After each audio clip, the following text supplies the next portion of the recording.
want you to see.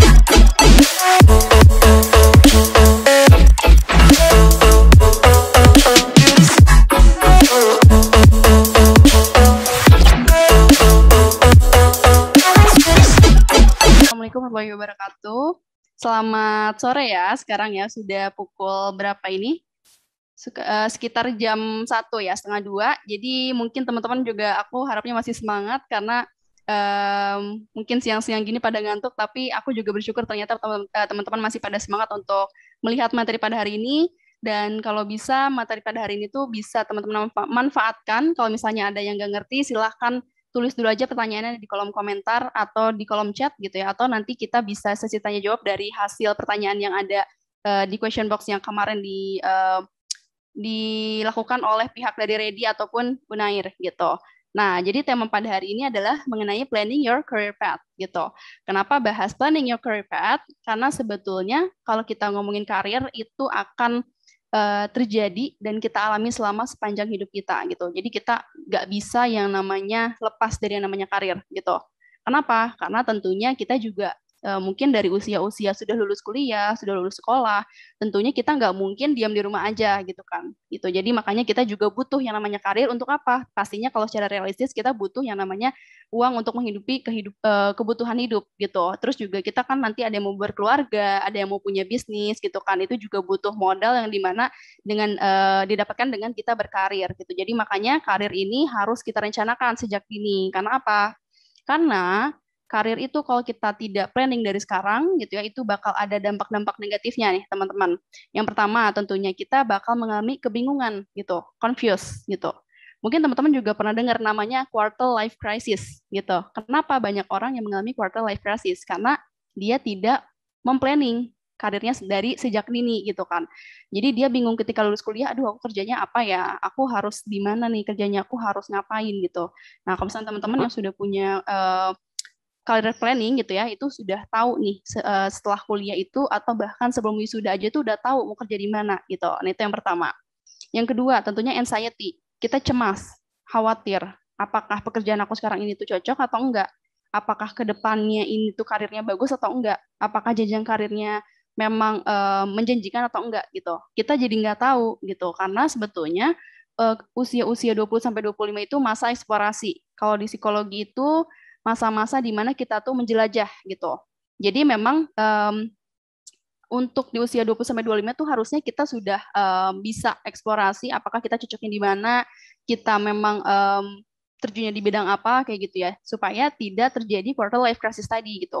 Walaupun tentunya semua manusia juga pasti mengalami quarter life crisis gitu, hampir semua manusia. Cuman kita kan mencoba untuk mencegahnya gitu ya, supaya tidak yang terlalu parah gitu.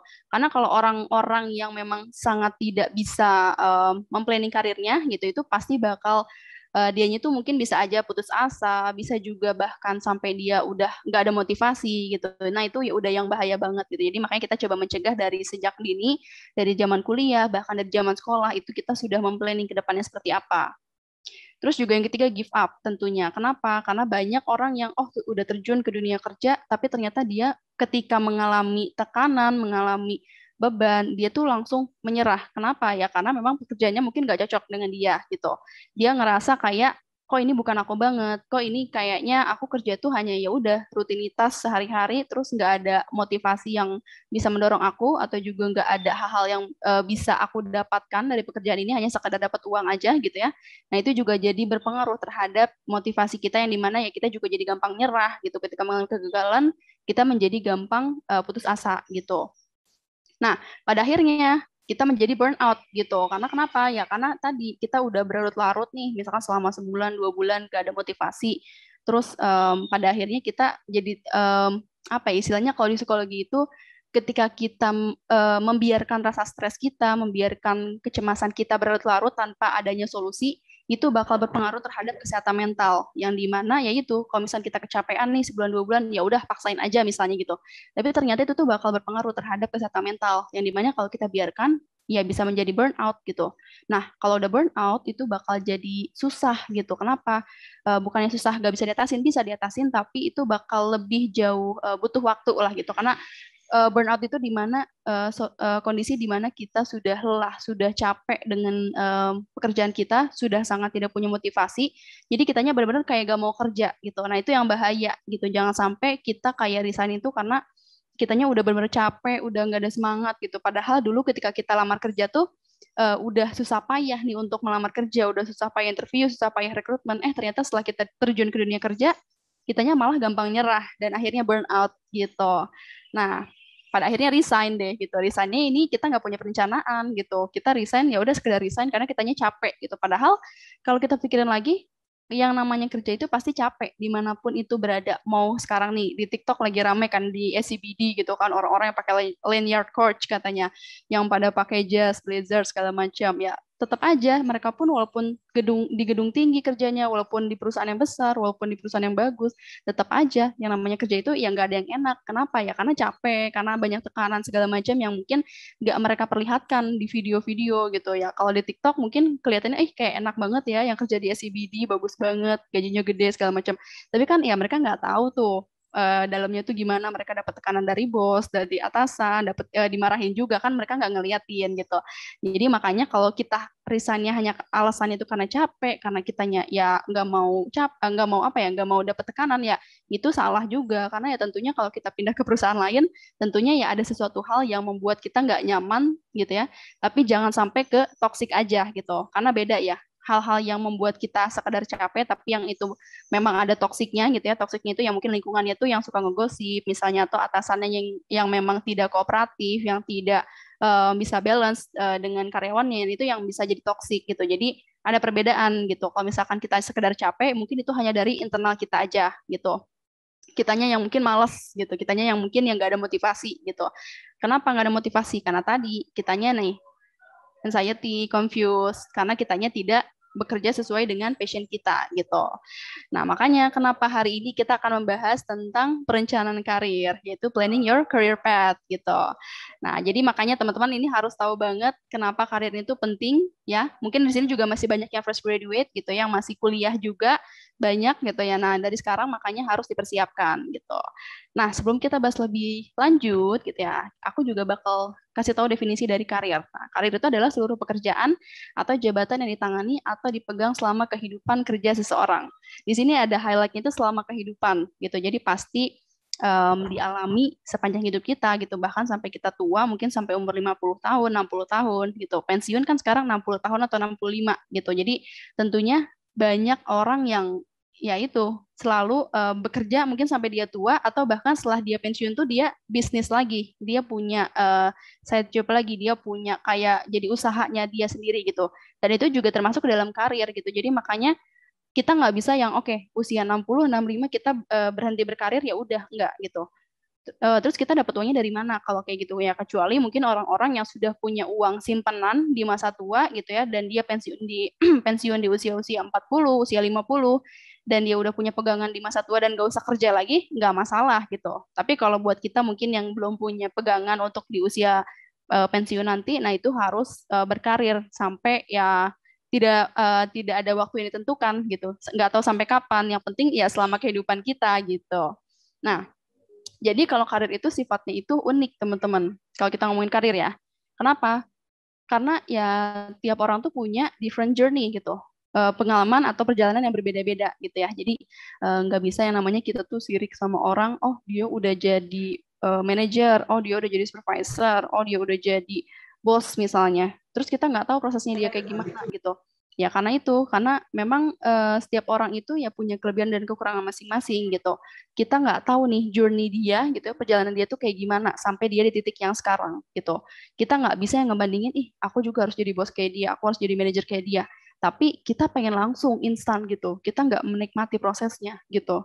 Nah, jadi makanya nggak bisa tuh yang disamain karir kita dengan karir orang lain. Nggak bisa kita bandingin. Karena apa ya? Karena tiap orang itu punya different journey. Different person itu different journey. Dan unik sifatnya gitu.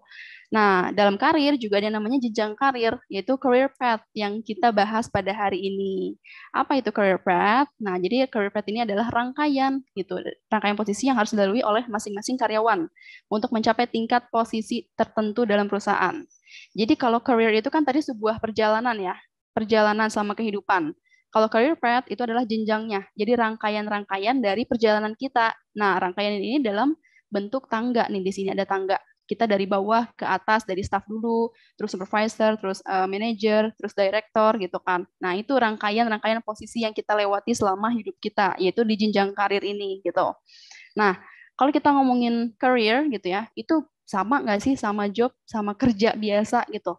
Jadi kalau dari pengertian itu job dan career itu beda, teman-teman. Jadi kalau job itu sekedar kita kerja, rutinitas tiap pagi ke kantor, jangka pendek gitu ya, terus hanya untuk dapetin uang gitu ya. Tapi kalau career itu adalah sebuah perjalanan gitu, yang dimana memang kita ini apa ya, merintis dari bawah. Oh, karir kita mau berkarir sebagai HRD, sebagai marketing. Kita mulai dari staff marketing dulu nih gitu. Nanti aku punya planning 2 tahun ke depan mau jadi supervisor marketing. 5 tahun ke depan mau jadi manajer marketing gitu ya. Terus 5 tahun ke depan lagi mau jadi director marketing misalnya gitu. Jadi kalau karir itu tuh ada perjalanan yang dimana kita nikmatin prosesnya. Terus juga kita ada self developmentnya yang dimana kita menjadi lebih berkembang gitu karena adanya karir. Terus juga kita menjadi naik level yang tadinya staff jadi manajer, jadi supervisor, jadi direktur misalnya gitu. Kalau job itu cuma sekedar kerja terus ya udah gitu, nggak ada yang namanya planning ke depannya aku 5 tahun ke depan mau jadi ini, nggak ada. Terus 10 tahun ke depan mau jadi apa, nggak ada gitu. Jadi dia sekedar kerja dapat uang ya udah gitu. Dan biasanya jangka pendek juga, kadang kalau jangka panjang ada juga, tapi dia yang memang nggak ada niatan untuk naik jabatan, nggak ada niatan untuk mengembangkan diri dia gitu. Jadi dia tuh nggak mau yang namanya meningkatkan skill istilahnya gitu. Tapi kalau orang yang berfokus pada career atau karir itu dia fokus untuk mengembangkan diri yang dimana dia ikut pelatihan, dia ikut training segala macam gitu. Jadi itu perbedaannya. Nah, dalam kita untuk menentukan karir gitu ya, pasti kita harus tahu dulu apa yang kita mau, apa yang kita mampu gitu. Kalau ngomongin apa yang kita mau, itu dinamis banget. Kenapa? Karena saat kita SD, kita pengen jadi dokter. Saat SMP, pengen jadi arsitek. Saat kita SMA, pengen jadi psikolog misalnya gitu. Itu ada perbedaan gitu, karena memang sifatnya dinamis gitu. Terus juga tergantung faktor lingkungan. Nah, misalnya kayak orang tua, oh kamu masuknya hukum aja, oh kamu masuk apa ya, misalnya masuk akunting gitu, misalnya gitu. Padahal kita pengen itu masuk arsitek tadi misalnya. Nah, itu juga faktor lingkungan bisa jadi kayak berpengaruh terhadap apa yang kita mau. Misalnya kita nonton TikTok juga gitu kan, ada yang wah jadi dokter tuh keren ya gitu. Kita jadi pengen jadi dokter. Terus ada yang ini juga sekarang di SCBD, aduh aku pengen jadi kerja kantoran di SCBD juga deh karena keren gitu kan. Nah, itu juga jadi berpengaruh gitu. Terus juga informasi yang kita dapat gitu, misalnya ya kayak tadi di sosial media, di YouTube kita keren apa kita melihat orang-orang yang keren, wah aku pengen jadi itu juga deh, wah aku pengen jadi ini juga deh gitu. Itu sangat-sangat dinamis banget, sangat-sangat berpengaruh terhadap keinginan kita. Nah, terus gimana caranya supaya kita tuh fix gitu, kita tuh mampunya di mana gitu, bukan sekedar yang kita pengen aja. Sorry. Nah, caranya adalah dengan eksplorasi gitu. Kita ikutan magang, ikutan organisasi, volunteer, online course gitu. Atau juga bisa tes minat bakat. Kenapa aku sebutin magang, organisasi, dan sebagainya? Karena dengan kita magang, kita jadi tahu, oh misalnya nih sekarang aku kuliah psikologi dan magang di HRD gitu ya. Nah, setelah aku udah magang di HRD, aku jadi lebih tahu, oh ternyata di HRD itu passion aku. Atau ada juga yang sebaliknya, mungkin di HRD itu bukan passion aku. Nah, dari magang ini kita jadi tahu kita tuh mampu atau enggak. Kalau mampu ya lanjutin, kalau enggak mampu ya udah kita pindah ke bidang lain gitu. Di organisasi juga sama. Kalau kita masuk BEM misalnya, kalau kita masuk BEM itu kita misalkan jadi ketua gitu, terus kita jadi sekretaris. Nah, terus kita jadi tahu nih, oh pekerjaan-pekerjaan sebagai sekretaris tuh kayak gini ya. Oh berarti di perusahaan juga nanti kayaknya kebayangnya kayak gini juga gitu, sama gitu, persis lah. Atau simulasi di dunia kerja gitu. Jadi dari magang, organisasi, volunteer tuh udah ada terbayang lah simulasi dunia kerja itu kayak gimana. Nah itu juga yang bakal membuat kita tuh lebih tahu kita tuh mampu atau enggak gitu. Makanya kuncinya adalah eksplorasi gitu. Tapi Kak, kalau aku masih bingung nih, setelah aku ikut banyak kegiatan apa organisasi segala macam, tapi masih belum tahu passion aku di mana. Nah, bisa ikutan tes minat bakat gitu. Itu yang sangat-sangat membantu teman-teman untuk lebih mengarahkan karir teman-teman nantinya ke depannya mau bagaimana gitu. Nah, selain itu, karena kita sudah bahas nih apa yang saya mau, apa yang saya mampu gitu. Sekarang kita harus tahu kondisi kerja yang kita sukai itu seperti apa. Karena kenapa? Kayak tadi, kalau kita nggak suka, kita jadi burnout, kita jadi anxiety, kita jadi stres. jadi confused gitu, yang pada akhirnya kita resign. Makanya kita mungkin di sini juga banyak yang fresh graduate yang belum pernah kerja, belum tahu nih kondisi kerja itu banyak macamnya. Di sini aku ada 10 poin yang harus teman-teman tahu gitu. Nah, yang pertama ada outdoor indoor gitu. Ini mungkin ada yang udah tahu, ada yang belum ya. Kalau di pekerjaan itu ada yang di head office, di side office. Head office itu yang di kantor pusat biasanya gitu. Jadi memang di dalam kantor, di office-nya. Kalau side office itu biasanya ada di lapang. Kalau di pertambangan itu ada yang di lapangnya, misalkan katakanlah contoh PT Adaro. PT Adaro itu ada kantor yang di Jakarta, ada kantor yang di Kalimantan, contohnya. Nah, kalau teman-teman mau kerjanya di office, ya udah masuknya ke yang di Jakarta, yang head office, kerjanya di kantor. Tapi kalau side office kerjanya di lapang, di Kalimantan gitu. Itu kerjanya di lapangan, di outdoor. Jadi teman-teman tuh harus tahu nanti ketika ngelamar kerja tuh, Pak, saya nanti ditempatinnya di head office atau di side office ya gitu. Jadi harus tahu dulu. Terus yang kedua, human atau machine. Nah, jadi teman-teman tuh lebih suka kerja sama orang atau ketemu mesin. Kalau suka sama orang, misalkan yang human gitu ya, itu misalnya pekerjaan marketing, pekerjaan HRD, pekerjaan yang sales gitu itu juga bertemu orang. Kalau mesin biasanya itu kayak operator pabrik gitu ya, operator produksi mesin, IT. Nah, itu ketemunya sama mesin. Nah, kita lebih sukanya kemana nih? Karena itu ngaruh banget kalau misalnya kita lebih suka kerja sama mesin, tapi kita dapat pekerjaan yang bertemu orang, itu bakal habis energinya. Sama kayak introvert. Kayak misalnya kita tuh lebih suka yang ngecas energinya tuh sendiri di kamar gitu kan. Nah, itu juga sama kalau kita kerjanya tuh yang nggak sesuai dengan apa yang kita mau, itu bakal lebih cepet habis energinya gitu. Yang ketiga adalah individual atau tim. Kita lebih suka kerja sendiri atau sama tim. Kalau individual ya misalkan katakanlah contoh kayak IT consultant gitu. Jadi kalau IT consultant itu kayak dipanggil aja ke perusahaan, terus benerin jaringan komputer atau komputernya gitu. Abis itu ya udah pergi lagi gitu. Nah, kalau tim biasanya kayak HR juga ada timnya, karena HR itu kan ada rekrutmen, ada juga bagian payroll-nya, ada bagian absensi, bagian administrasi. Nah, itu ada timnya gitu. Nah, teman-teman tuh lebih suka yang kerja sendiri apa tim gitu. Tapi kalau ngomongin individual itu nggak mungkin kalau di perusahaan itu yang benar-benar 100% individual gitu. Karena kalau IT nih, IT consultant dia individual gitu. Tapi tentunya dia punya punya tim juga sebetulnya. Cuman dia nggak terlalu sering untuk ketemu timnya gitu. Jadi paling kalau ketemu tim itu lebih kayak diskusi, kalau lagi ada problem ya udah gitu ketemu. Tapi kalau enggak ya udah mereka masing-masing lagi contohnya gitu. Dia tergantung dari pekerjaannya. Terus yang keempat, working hours flexible atau enggak. Nah, ini juga banyak yang apa ya? Kalau sekarang itu kan ada startup Shopee, Tokopedia, itu mereka masih berkembang yang masih up down banget gitu. Jadi mereka tuh belum stabil secara jam kerjanya, sistem kerjanya, mereka tuh belum stabil. Makanya kenapa working hours-nya juga fleksibel. Kadang mereka itu pagi hari datang ke kantor, siangnya udah boleh pulang. Kadang ada yang datangnya sore, malamnya baru pulang kayak gitu. Itu fleksibel banget. Yang penting mereka tuh kerjaannya beres gitu. Tapi ada juga perusahaan yang corporate-corporate mungkin kayak FMCG, terus juga kayak Unilever gitu yang udah corporate besar banget kayak bank itu udah yang stabil banget. Jadi waktu kerjanya itu juga tetap gitu dari 9 to 5, dari jam 9 sampai jam 5 sore atau dari jam 8 sampai jam 5 sore gitu ya. Itu tergantung perusahaannya.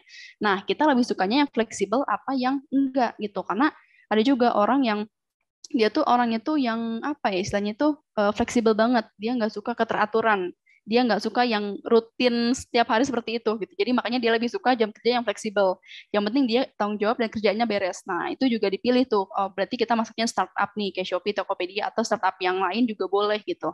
Kalau misalnya kita lebih suka yang runtut, yang tiap harinya teratur, jam kerjanya juga teratur, nah kita masuknya yang corporate yang sudah tetap jam kerjanya gitu. Terus yang kelima ada generalis atau spesifik. Nah, tadi kayak HR itu ada HR generalis itu megang semua, megang rekrutmen, megang payroll, segala macam. Kalau spesifik, HR-nya megang rekrutmen aja contohnya. HR-nya megang payroll aja, HR-nya megang training aja. Nah, itu spesifik. Jadi teman-teman juga pilih nih, mana yang lebih suka. Apakah kita megang semua, yang variasi, atau kita pilih salah satu gitu. Nah, terus yang keenam, ada brain or physical. Kita lebih suka kerja sama otak atau kerja pakai otot. Kalau misalkan pakai otak itu gimana? Kayak contohnya kita tuh biasanya ya untuk yang pakai brain atau otak itu yang udah di posisi atas, kayak supervisor atau manager. Kenapa? Karena mereka lebih mengkonsepkan ide-ide gitu. Jadi mereka itu yang memberikan ide dan yang mengerjakan itu bawahannya gitu, operatornya atau staffnya lah gitu. Nah, itu biasanya kalau staffnya itu physical gitu. Biasanya orang-orang yang lebih suka physical itu yang memang nggak mau mikir gitu. Tapi bukan berarti nggak mikir sama sekali gitu ya. Tapi dia lebih suka kalau misalkan dapat perintah dari atasan, terus ya udah mereka tinggal kerjain gitu. Beda dengan atasan-atasan yang menggunakan brain gitu ya, yang mengkonsepkan atau ide, mereka tuh harus mikir kerjanya. Tapi ya kerja ototnya lebih sedikit gitu. Nah, kalau yang fisikal biasanya orang-orang yang kerja di lapang, di pabrik. Mereka tuh kan ya pabrik misalkan katakanlah pabrik sepatu. Mereka yang ngejahitnya, mereka yang ininya ya udah, mereka tuh tiap harinya tuh ngejahit aja atau ada yang ngelem aja misalnya ngelem sepatu. Tapi kalau atasan itu kan harus mikir, oh hari ini harus sesuai target kayak gimana ya caranya gitu. Nah, itu yang jadi perbedaan teman-teman tuh lebih suka sebagai staff biasa atau mau jadi atasan. Kalau jadi atasan tentunya resikonya adalah kita harus berani untuk mengkonsepkan suatu ide, gagasan, dan juga ya resikonya kita bisa di apa namanya mungkin ide-ide kita nggak sesuai dengan perusahaan atau ide kita juga ditolak sama bawahan gitu. Terus yang ketujuh, fixed income atau freelance gitu. Kalau fixed income itu tentunya udah sebagai karyawan tetap atau juga karyawan kontrak, jadi setiap bulan itu udah fix dapatnya segitu, misalkan katakanlah 5 juta gitu. Nah, kalau freelance itu ya kita kayak IT consultant ya. Kalau IT consultant itu biasanya dipanggilnya itu apa ya sesuai kebutuhan perusahaan gitu. Atau kita sebagai pengusaha bisnis misalnya gitu ya, ya kita nggak dapat penghasilan yang tetap gitu. Itu freelance. Nah, kita lebih sukanya yang mana? Mau yang fix, yang kerja di perusahaan, atau kita yang freelance, yang kerjanya mungkin nggak tetap, tapi bisa dapat gede gitu ya. Dan juga yang mungkin jadi konsultan juga itu tergantung dari project-project gitu. Terus yang ke-8, leader atau follower. Kita mau jadi seorang pemimpin atau pengikut. Kalau pemimpin ya tadi supervisor, manager, direktur. Kalau follower ya sebagai staff gitu. Terus stay or move juga ini harus tahu bahwa perusahaan itu kalau di BUMN ya itu kebanyakan biasanya kayak 5 tahun sekali itu dipindahkan. Misalkan katakanlah teman-teman masuk ke BUMN di Telkom misalnya tahun ini. Nah, 5 tahun ke depan itu bisa aja dipindahin ke kota lain. Karena itu dia apa ya tergantung dari perusahaannya juga. Kalau BUMN itu biasanya dioper, di refer atau dia ditukar-tukar lah gitu karyawannya gitu. Nah, itu teman-teman tuh lebih suka yang kayak gitu atau enggak gitu. Nah, itu juga harus tahu di awal teman-teman melamar kerja tuh apakah nanti 5 tahun ke depan mau dipindahkan atau enggak gitu. Jangan sampai nanti kita udah kerja segala macam terus kita nggak setuju uh, nanti kita jadi menolak atau enggak kita jadi apa ya istilahnya jadi berat hati untuk melakukan itu ketika kita dipindahkan keluar kota gitu. Itu harus dipikirkan dan yang terakhir yang dipikirkan adalah near or far gitu. Lebih suka kita lebih suka yang kerja dekat rumah atau yang jauh dari rumah. Kalau near itu kan kita nggak usah ngekos, kita nggak usah mikirin uang makan segala macam gitu karena dekat rumah.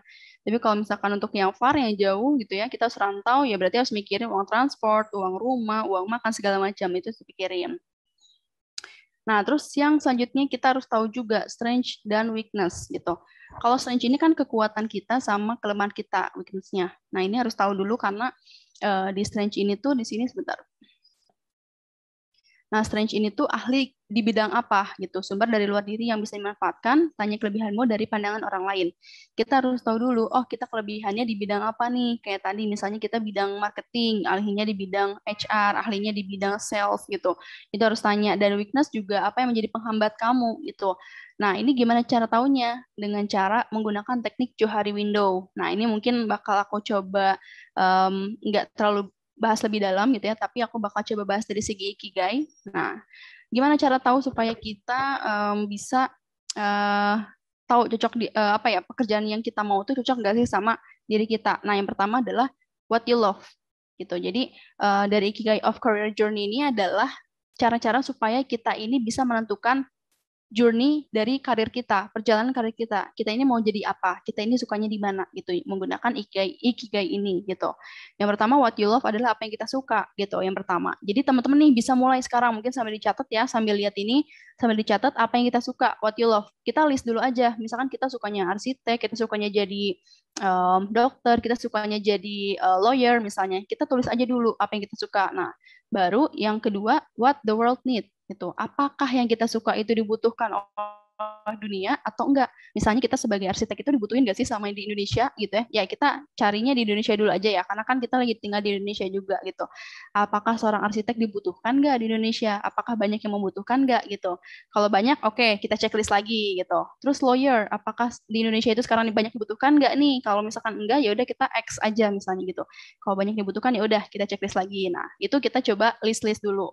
Terus yang ketiga, what you can get paid for. Apa yang bisa dari apa yang kamu suka itu bisa dibayar nggak gitu. Apa yang kamu apa yang dibutuhkan oleh dunia itu bisa dibayar nggak gitu.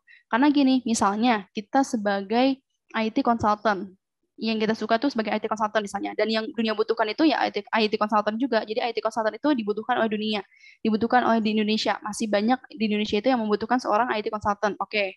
Nah, tapi what you can get paid for, apakah menjadi IT consultant itu bisa dibayar atau enggak? Apakah ada yang bisa kita dapatkan atau enggak sebagai IT consultant?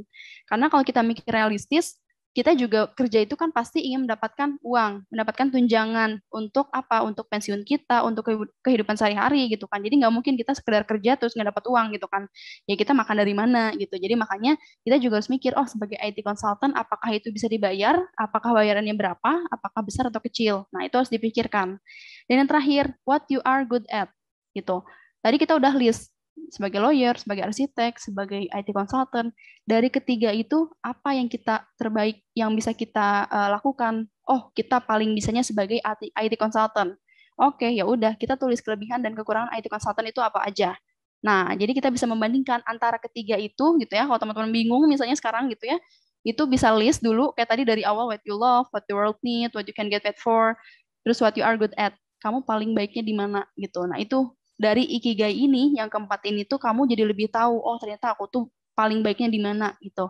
Jadi kita yang pentingnya tuh cari mana yang cenderung yang paling baik, bukan yang baik banget, enggak, karena gak mungkin 100% kita tuh jago banget atau ahli banget di satu bidang. Pasti kita tuh ada kecenderungan mungkin 80%, 90% gitu. Jadi tentunya kita bisa memperkirakan, oh kita itu yang paling paling sukanya di mana, paling baiknya di mana, yaitu dengan ceritanya dengan apa gitu. Nah, kita tadi bisa eksplorasi di organisasi, misalkan di volunteer, di magang gitu. Kita jadi lebih tahu, oh, kita tes nih. Kalau kita sebagai IT consultant, kita coba tes dulu. Kita magang di perusahaan sebagai seorang magang IT misalnya. Terus kita tes, oh, di IT itu ternyata aku bisa juga ya. Oh, berarti aku memang bisa nih. Dan setelah kita pikirin, oh ternyata aku suka banget sama IT, oh ternyata aku jago banget di IT. Ya udah, berarti teman-teman sudah tahu gitu dari lingkaran ini itu mana yang cocok buat teman-teman gitu. Ini bisa sangat membantu juga buat teman-teman, bisa di list dulu, nanti bisa dibandingkan satu sama lain gitu. Nah, kita udah bahas Ikigai, sekarang kita lanjut ke fresh graduate gitu. Karena mungkin di sini juga banyak ya fresh graduate yang dimana kayak masih takut, juga masih belum pede, masih kayak bingung mau ngapain, harus harus punya mindset apa aja sebagai seorang fresh graduate. Nah, jadi kalau seorang fresh graduate itu harus punya growth mindset gitu. Growth mindset ini adalah cara berpikir maju ke depan. Contohnya gimana? Contohnya kayak misalkan ojol gitu ya, ojol katakanlah Gojek gitu, yang dulu itu sering banget tengkar sama ojek pengkolan gitu. Kenapa? Karena ojek pengkolan itu nggak menerima kemajuan teknologi gitu. Padahal kalau ojek pengkolan ini daftar jadi ojol juga gitu ya, mereka tuh bisa dapetin income yang lebih gede gitu. Cuman karena fix mindset mereka yang ya tidak punya growth mindset, mereka tuh mikirnya adanya Gojek ini tuh jadi saingan gitu. Tapi kalau kita lihat dari sudut pandang lain, oh ternyata adanya Gojek ini tuh bisa menambah income, terus juga bisa mengembangkan teknologi juga, lebih mempermudah ojolnya juga dan si customernya juga gitu kan. Nah, jadi orang-orang yang punya growth mindset ini adalah orang yang bisa melihat peluang-peluang yang dia tuh berpikirnya tuh ke depan. Oh, dengan adanya ini, dengan adanya A, dengan adanya B itu bisa berkembangnya kayak gimana gitu. Intinya mikirnya ke depan gitu. Itu yang harus dimiliki oleh fresh graduate gitu. Yang kedua, memiliki komitmen gitu. Jadi kebanyakan fresh graduate juga kayak kutu loncat, kayak mungkin baru sebulan kerja di A, pindah lagi ke B, pindah lagi ke C gitu. Terus banyak juga yang tanya, Kak, kalau di perusahaan itu emang paling minimalnya itu bagusnya berapa lama gitu. Minimalnya itu bisa setahun ya. Kalau menurut aku pribadi itu paling minimal tuh setahun kalau kita mau pindah kerja gitu. Tapi ya kalau mau amannya itu 3 tahun supaya kita nggak jadi bumerang. Misalkan kita pindah ke perusahaan baru, terus ditanya sama HRD-nya, dulu kamu kenapa resign dari perusahaan A misalnya. Nah itu kita jadi bisa lebih jawab kalau kita punya pengalaman yang minimal 3 tahun. Gitu. Tapi kalau setahun nggak apa-apa lah. Kalau setahun itu udah yang istilahnya standar gitu. Tapi kalau kita di bawah 6 bulan gitu ya, baru juga bentar udah resign, nah itu jadi bumerang. Ditanya, kenapa dulu kamu resign gitu. Nah itu harus bisa jawab gitu. Sebetulnya nggak masalah, kita baru sebulan 2 bulan resign nggak masalah kalau memang perusahaannya ya toksik atau perusahaannya itu yang tidak berkembang sama sekali atau perusahaannya bangkrut segala macam ya itu nggak masalah gitu. Kita harus bisa menjelaskannya aja gitu. Nah, yang ketiga, do your passion. Ini juga mindset yang harus dimiliki adalah kita itu mau ngejar passion atau membangun passion gitu. Kalau kita mau mengejar passion itu ya berarti kita udah tahu biasanya, karena orang-orang yang ada yang beruntung yang dari kecilnya udah tahu oh dia tuh pinternya di piano, dia pinter main alat musik, dia itu pinter misalnya ngotak-ngatik komputer gitu. Nah itu udah passion dia. Dia tinggal ngejar passion aja dengan cara apa? Dengan cara ikutan pelatihan, ikutan online course, dia ikutan sertifikasi gitu. Itu tinggal ngejar passion. Tapi kalau kita nih yang misalnya setelah lulus belum tahu kerja apa, kita belum tahu bakatnya di mana, minatnya di mana, berarti kita membangun passion gitu.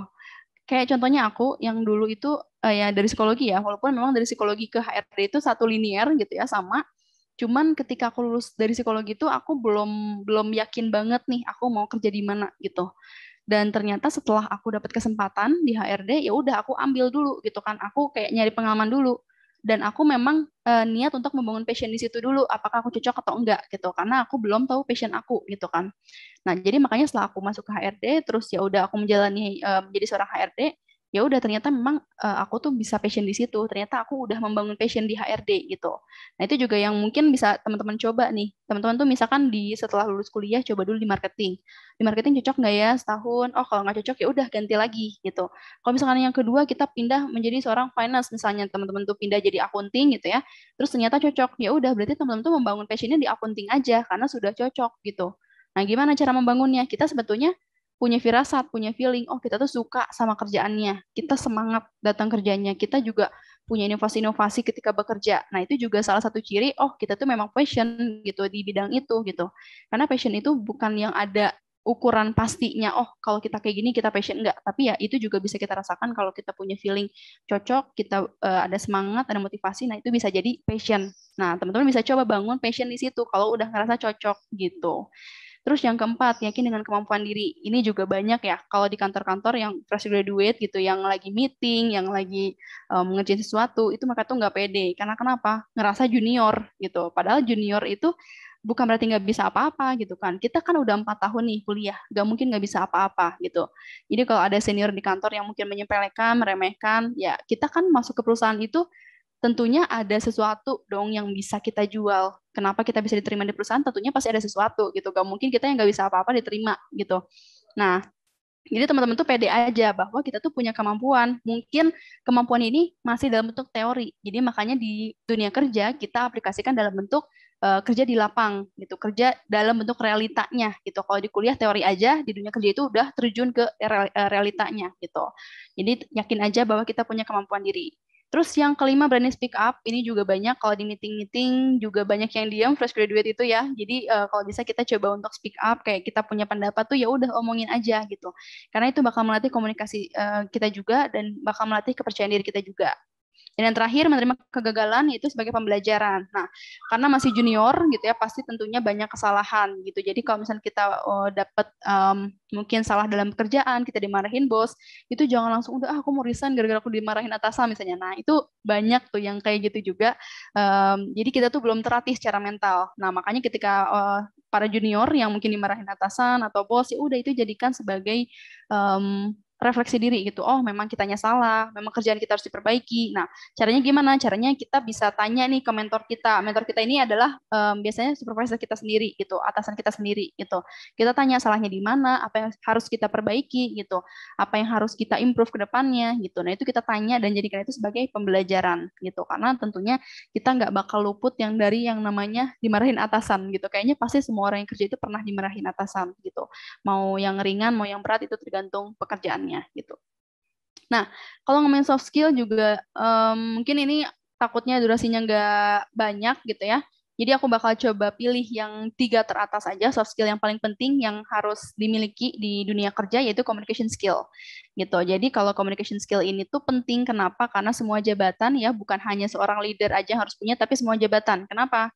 Karena kalau misalnya kita nih sebagai staff yang bekerjanya mungkin dengan mesin juga yang nggak ketemu orang, itu harus kita komunikasikan dengan baik supaya apa? Supaya nggak miskom gitu. Jadi tentunya communication skill ini tuh bukan hanya sekadar public speaking, bukan hanya sekadar ngomong di depan orang banyak, enggak. Tapi cara kita mengkomunikasikan pekerjaan kita tuh ke orang lain tuh bisa nyambung nggak sih gitu. Nah, gimana caranya? Caranya adalah dengan melatih diri kita untuk sering berbicara dengan orang lain. Itu juga bisa melatih gitu. Yang kedua, critical thinking. Ini juga berpikir kritis ini penting banget supaya ketika kita lagi ada problem, kita tuh bisa berpikir kritis, cara menyelesaikan masalahnya itu bisa cepat dengan tepat gitu. Kita tahu ketika ada problem A, kita harus ngapain, problem B harus ngapain. Nah, itu juga ngaruh sama inisiatif juga gitu. Karena banyak di perusahaan itu yang kalau misalkan lagi ada kendala tuh, ya udah diurusinnya sama atasannya aja gitu. Jadi si staffnya itu kayak langsung ngadu, Pak ini harus kayak gimana ya, Bu ini harus gimana ya gitu. Tapi tanpa dia tuh berpikir gitu. Harusnya walaupun dia sebagai bawahan, sebagai staff juga dia tetap harus berpikir, Pak ini kayaknya bagusnya gini-gini ya, menurut Bapak gimana gitu. Jadi ada istilahnya cara berpikir kritis kita juga yang kita sampaikan ke atasan kita. Jangan hanya kita melempar ke atasan terus ya udah kita hanya sekedar disuruh aja, enggak gitu. Tapi ya harus punya berpikir kritis supaya apa? Supaya kita juga bisa melihat, supaya terlihat bahwa kita juga ada passion, ada istilahnya ada kemungkinan untuk promosi jabatan gitu. Karena walaupun kita sebagai bawahan, tapi kalau kita kerjanya bagus, kitanya inisiatif, kitanya juga kritis, kitanya juga komunikasinya bagus, itu bakal lebih cepat untuk naik jabatannya gitu. Jadi ya mungkin setahun kita kerja tuh udah naik jadi supervisor misalnya, atau 2 tahun kita kerja udah jadi manajer, itu banyak juga gitu. Yang sekarang tuh usia-usia muda tuh udah jadi manajer tuh banyak gitu. Karena apa? Karena ya kerjanya juga bagus gitu. Jadi nggak ada yang ukuran pasti, oh aku jadi manajer itu harusnya 5 tahun kerja, enggak. Tapi ada juga yang 2 tahun kerja tuh udah jadi manajer, ada juga gitu. Kenapa ya? Karena kerjanya bagus gitu. Jadi ya jangan kita rendah diri dulu karena kita bawahan terus kita nggak bisa ngapain, enggak. Tapi kita juga sebagai bawahan harus yang bisa mengupgrade skill kita dan harus inisiatif gitu. Nah, yang ketiga yang terakhir ya yang bakal aku bahas adalah leadership skill. Dan ini juga kenapa harus dibutuhkan oleh semuanya gitu, semua staff gitu, semua supervisor atau manager.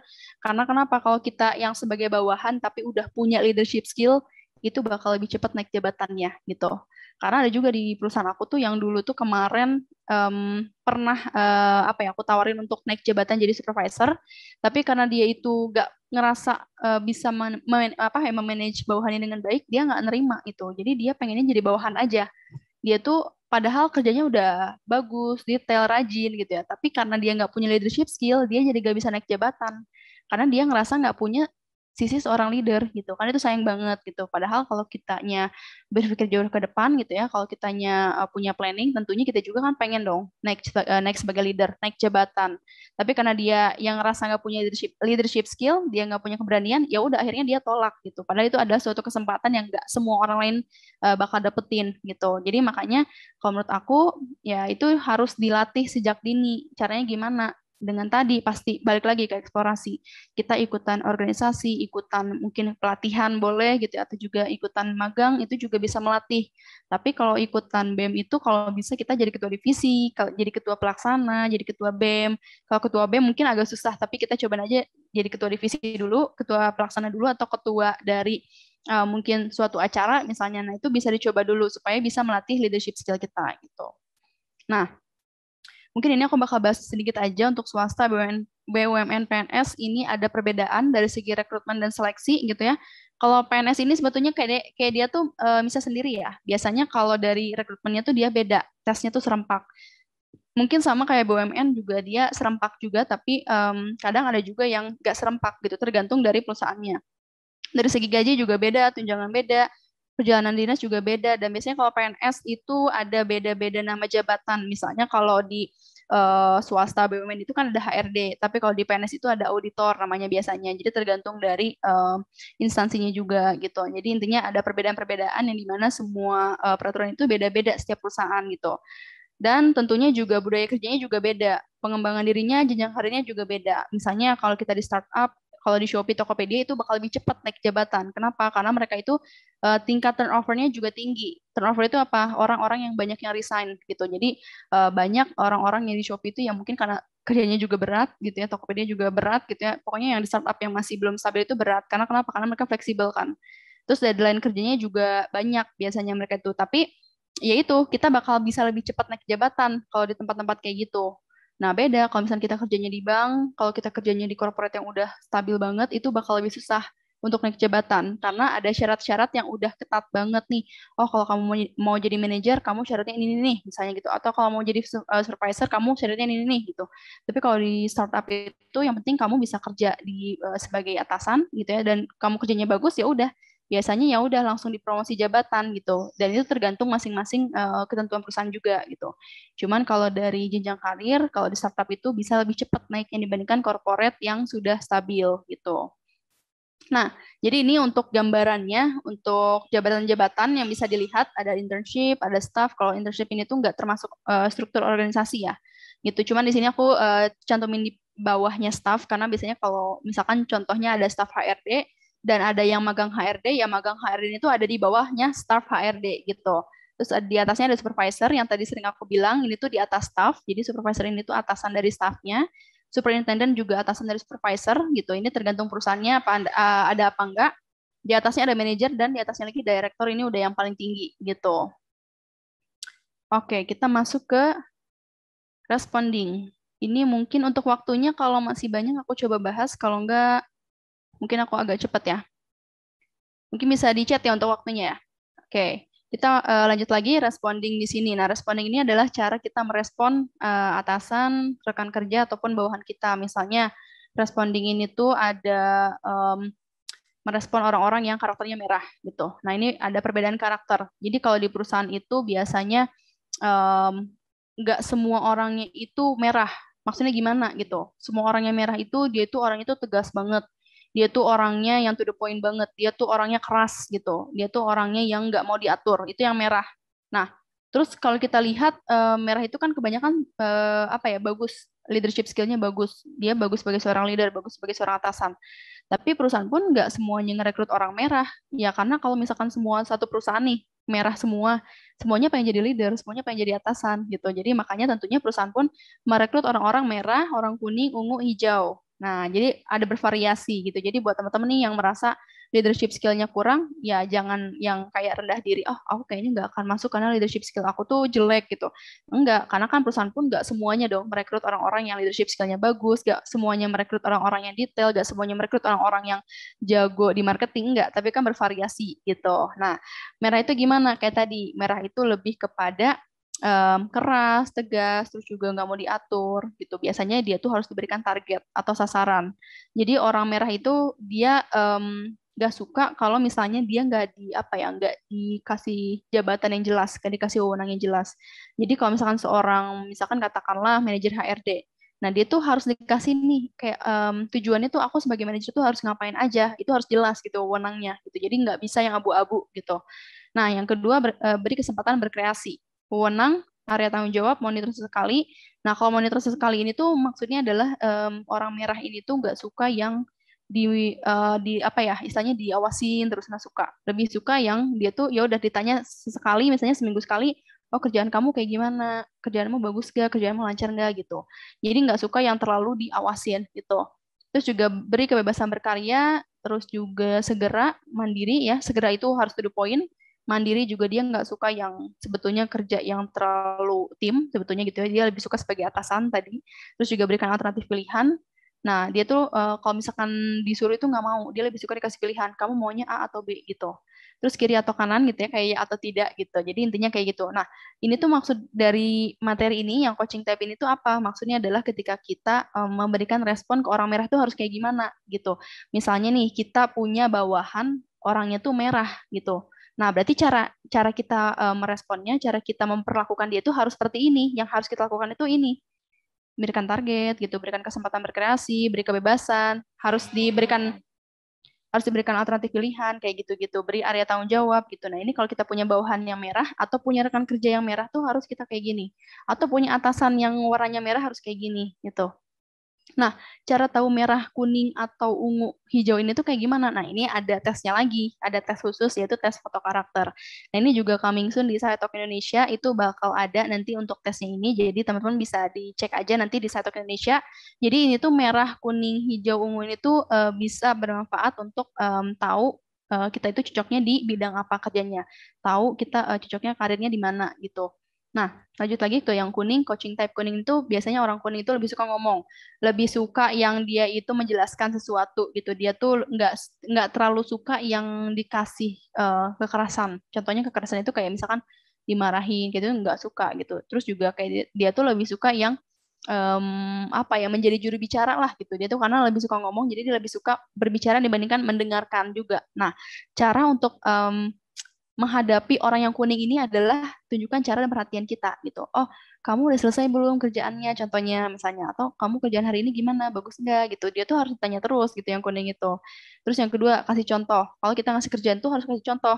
Oh, kamu kerjain dokumen ini ya. Nah, contohnya kayak gini misalnya gitu. Jadi dia tuh harus ada contohnya. Terus yang ketiga, berikan dukungan moral. Terlibat sekali gitu ya. Terus juga koreksi cara dan hasil dengan diskusi. Jadi kalau misalnya dia salah itu jangan dimarahin tapi didiskusikan. Terus nasihati dengan analogi, kayak tadi kasih contoh misalnya. Terus juga kasih tim kerja, karena orang yang kuning itu lebih suka kerja tim gitu. Nah ini juga jadi bisa tahu kan dari yang kuning merah itu dia tuh lebih cocoknya tuh tim atau individu gitu. Terus yang 8 pertanggungjawaban terbatas gitu. Ini dia tuh lebih suka yang dikasih tanggung jawabnya itu yang tidak terlalu menyeluruh gitu, kayak spesifik tadi. Misalkan kalau HR ya udah rekrutmen aja atau megang payroll aja gitu. Terus yang ke-9 beri buku manual, harus ada buku yang jadi panduan dia. Yang terakhir, minta laporan berkala. Jadi kalau orang kuning itu nggak bisa yang kita biarin terus suruh dia laporin setiap minggu gitu ya. Nggak, tapi dia tuh harus ditanya tiap hari. Misalkan setiap jam 4 sore, udah belum laporannya? Jam 4 sore, udah belum laporannya? Gitu, harus ditanya terus gitu. Nah ini cara menghadapi orang-orang yang kuning. Nah cara untuk taunya dia kuning atau enggak, sebetulnya kalau cara mudahnya gitu ya, dia tuh lebih suka ngomong orangnya. Dia lebih suka yang menjadi juru bicara gitu. Tapi kita nggak bisa yang langsung menilai oh dia merah kuning secara spesifik enggak. Tapi ini sebagai kecenderungan aja. Oh kayaknya dia cenderungnya merah, dia cenderungnya kuning. Nah untuk lebih tahu spesifiknya itu harus dites foto karakter gitu namanya. Nah selanjutnya ada hijau. Hijau ini tuh lebih suka mendengarkan. Kalau kita di kantor ketemu orang-orang yang warna hijau, dia tuh lebih suka yang mendengarkan, jadi pendengar yang baik gitu. Contohnya kayak psikolog di industri organisasi gitu, karena di perusahaan juga ada psikolognya gitu. Nah biasanya juga ada apa namanya ada orang-orang yang mendengarkan keluh kesah. Kalau di HRD itu bagian industrial relation misalnya, yang bagian curhat karyawan, bagian konseling karyawan itu ada di bagian HRD SDM-nya gitu. Nah ini tipenya orang hijau, dia lebih suka mendengarkan. Cara untuk menghadapi orang hijau gimana? Yaitu tunjukkan cara dan supervisi yang berkala. Kasih contoh juga sama kayak kuning. Terus terlibat dalam contoh, terus beri batasan waktu gitu ya. Kalau orang hijau ini tuh kadang dikasih deadline itu nggak bisa yang tepat waktu biasanya. Jadi kalau misalnya kamu kerjain ini ya, terus ya udah gitu. Nah nggak bisa. Orang hijau itu harus dikasih tahu kamu kerjain ini beresnya hari Selasa ya. Nah harus kayak gitu. Itu menghadapi orang hijau. Terus juga berikan teguran dan didikan gitu ya. Kalau misalnya dia salah itu harus dididik, jangan yang dimarahin. Terus dukung dengan pujian juga gitu ya. Harus dia tuh lebih suka dipuji. Oh, kamu kerjanya bagus ya, good job gitu. Kayak pokoknya kasih pujian. Terus juga yang keenam, mintalah laporan berkala gitu ya. Kayak tadi orang kuning juga harus ditanya terus tiap hari harus jam 4 kirim laporan ya, jam 5 kirim laporan ya dan segala macam. Yang ketujuh, perlu terus-menerus dimotivasi. Karena kenapa orang hijau ini tuh gampang banget capek, gampang banget kayak dia tuh nggak bisa yang terus tiap hari tuh konsisten kerja enggak. Tapi dia tuh harus kayak orang hijau itu ya biasanya dia tuh sering nonton mungkin dulunya ya Mario Teguh kalau dulu, terus kalau sekarang lebih suka nonton TED Talk misalnya atau sering nonton acara-acara motivasi. Nah itu orang hijau. Biasanya dia tuh harus ada terus motivasi-motivasi setiap hari gitu. Yang 8, berikan dukungan tim, dia juga harus kerja tim. Biasanya yang hijau ini, yang 9 lindungi dengan otoritas jelas. Jadi dia tuh harus ada yang melindungi dia. Misalkan dia sebagai staf HRD, ya dia tuh harus punya perlindungan dari manajer HRD. Harus ada yang melindungi gitu. Terus yang 10 buku manual, ada buku petunjuknya gitu. Nah ini orang hijau. Yang terakhir ada ungu. Ungu ini kalau aku apa ya simpulin ya, biar nggak terlalu panjang. Orang ungu itu lebih detail orangnya, rajin juga, terus dia tuh lebih orientasinya ke pekerjaan, dia tuh nggak suka yang terlalu bertemu banyak orang, dia lebih suka kalau misalnya kayak administrasi nih, kayak ngetik-ngetik di komputer, terus aja dari pagi sampai sore, nah itu tipe-tipe yang orang ungu biasanya. Terus juga ada batasan waktu, dia juga ada kayak harus segala sesuatunya itu teratur, sistematis, nah itu biasanya orang-orang ungu tuh, orang-orang ungu itu kayak misalkan dia lebih suka yang hal-hal detail. Kalau pintu tuh harus kekunci tuh harus yang 2 kali kekuncinya misalnya, atau ada lubang dikit tuh dia nggak mau. Nah itu contoh orang ungu biasanya gitu, cenderungnya ungu gitu. Jadi makanya setiap warna merah, kuning, hijau ini kalau kita ketemu mau di perkuliahan, mau di dunia kerja, itu tuh ada cara-cara untuk berespon. Itu responding tadi, ada cara-cara untuk kita memberikan istilahnya apa ya, menghadapinya seperti apa supaya kerjaannya juga efektif gitu. Ketika kita bekerja menghadapi orang merah harusnya seperti apa? Nah kayak gini, Itu supaya apa? Supaya kerjanya efektif, supaya dia betah di perusahaan, supaya dia bisa kerjanya maksimal. Terus juga menghadapi orang kuning harus seperti ini, supaya apa? Supaya kerjanya maksimal, supaya dia betah gitu. Jadi ini adalah pentingnya kenapa kita bisa memahami berbagai karakter merah, kuning, ungu, hijau ketika kita bertemu orang lain. Karena setiap orang punya cara beresponnya masing-masing, punya cara menghadapinya masing-masing gitu, nggak bisa disamaratakan gitu. Nah, mungkin untuk materi pada hari ini sepertinya udah cukup.